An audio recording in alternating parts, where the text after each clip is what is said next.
CRISPR gene editing has this incredible promise, right? The ability to literally rewrite our genetic code to cure devastating liver diseases. But what happens when the very method we use to deliver that cure is a danger in itself? Well, that's the huge question we're digging into today. And look, this isn't just some theoretical problem. The stakes are as real as they get. A recent clinical trial using a CRISPR-based therapy had to be stopped because a patient tragically died from severe liver toxicity. That event sent an absolute shockwave through the scientific community and forced everyone to take a really hard look at how we're delivering these powerful new medicines. So that leads us right to the big questions. What exactly went wrong? What's the flaw in the current approach that could lead to something so catastrophic? And, the most important question of all, is there a better, safer way to deliver on the incredible promise of gene editing? All right, so to get to the bottom of that, we first have to understand the standard method being used right now and the kind of hidden risk that's baked right into it. Okay, so the standard way this is done is called systemic delivery. It's actually pretty simple on the surface. You just inject the gene editing tool, which is packaged up in these things called lipid nanoparticles, directly into the bloodstream. From there, the nanoparticles kind of naturally make their way to the liver, and boom, the whole organ gets treated all at once. But, and this is a big but, here's the problem. By bathing the entire liver at once, you create this all-or-nothing situation. There's no backup plan. There's no hepatic reserve, no untouched part of the liver to pick up the slack if something goes wrong. And since everybody's immune system is a little different, a dose that's perfectly fine for one person might trigger a massive inflammatory reaction in someone else. It's like walking a tightrope with almost no safety net. And you can really see the problem right here. On the left, that's the intravenous method. One single 100% dose just floods the entire organ. And it's irreversible. Once that dose is in, you can't take it back. You can't control how the patient is going to react. That is the fundamental risk of whole organ exposure. Okay, so if flooding the whole organ at once is the problem, what's the fix? Well, it's a completely different way of thinking about it. We have to move away from flooding the organ and start treating it piece by piece. Enter intra-arterial delivery. So, instead of a general IV drip that goes everywhere, a catheter is guided directly into the hepatic artery. That's the main blood supply for the liver. This lets doctors treat the liver not as one giant target, but as a bunch of smaller, more manageable sections, one after the other. It's a controlled, step-by-step process. Let's go back to that diagram, because now you can see the huge difference. On the right, that's the new intra-arterial approach. See? Instead of one massive, all-at-once dose, you get smaller, sequential treatments. You treat one part of the liver, you wait, you monitor the patient, and then later, you treat another section. This idea, called spatially fractionated delivery, this is a total game changer.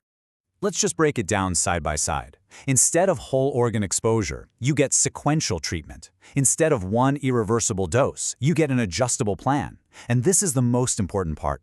Instead of having no functional reserve, you always keep a backup of healthy, untouched liver tissue. The bottom line? You get control, and you get a safety net. And get this, it's not just safer, it's also way more efficient. By delivering the therapy directly to where it needs to go, you can get 40 to 120 times higher concentrations in the part of the liver you're treating, all while exposing the rest of the body to less of the drug. That's a huge win-win. So what would this actually look like for a patient? Well, it's a careful, step-by-step approach. A doctor might treat a few segments of the right lobe of the liver first. Then they just watch and monitor the patient for 2 to 4 weeks.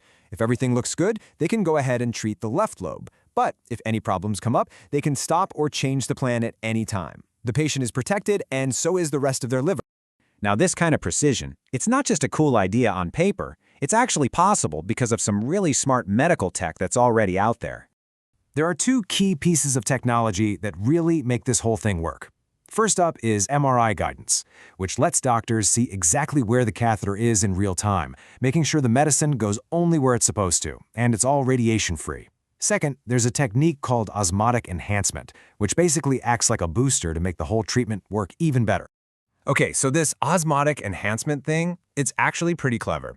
Doctors briefly infuse a simple, safe sugar solution called mannitol into the artery. This makes the cells that line the blood vessels shrink just a little bit, creating tiny temporary gaps. It's like opening a gate for a moment, letting those gene-editing nanoparticles slip past the bloodstream and get deeper into the liver tissue where they need to be. And the result? You can get a tenfold increase in how much of the therapy actually gets taken up by the cells. I mean, that's huge. And it could mean you can use a much lower dose to get the same amazing result. And a lower dose almost always means a safer treatment. Okay, I know what you might be thinking. This all sounds super advanced, almost futuristic, right? But here's the thing. The basic idea behind it has been around for decades. That's right. This whole idea of going directly into the hepatic artery, it's not new at all. It's been a successful and well-established way to get chemotherapy directly to liver cancer patients for years. We already know the method is safe and it works. Now, we're just applying it to a revolutionary new kind of medicine. We're building on a solid, proven foundation here. So, what's the next step to make this a reality for patients? Well, there's a clear path forward. It starts with rigorous testing in large animal models, putting the new intra-arterial method head-to-head with the old intravenous one. Scientists are going to have to measure everything, editing efficiency, inflammation, before they can move on to carefully designed clinical trials for people with genetic liver disorders. And all of this really brings us to the bigger picture, doesn't it? It's about the future of gene editing and the immense responsibility that comes with having a tool this powerful. In the end, just proving that something is possible isn't the finish line. The first generation of these therapies showed us what gene editing could do. The next generation has to show us how to do it safely. It's like the source material says. By pushing for these safer, more controllable methods, we honor both the promise of gene editing and the obligation to deliver it as safely and thoughtfully as possible. It's a powerful reminder that the greatest innovations aren't just about what we can achieve, but how we choose to achieve it.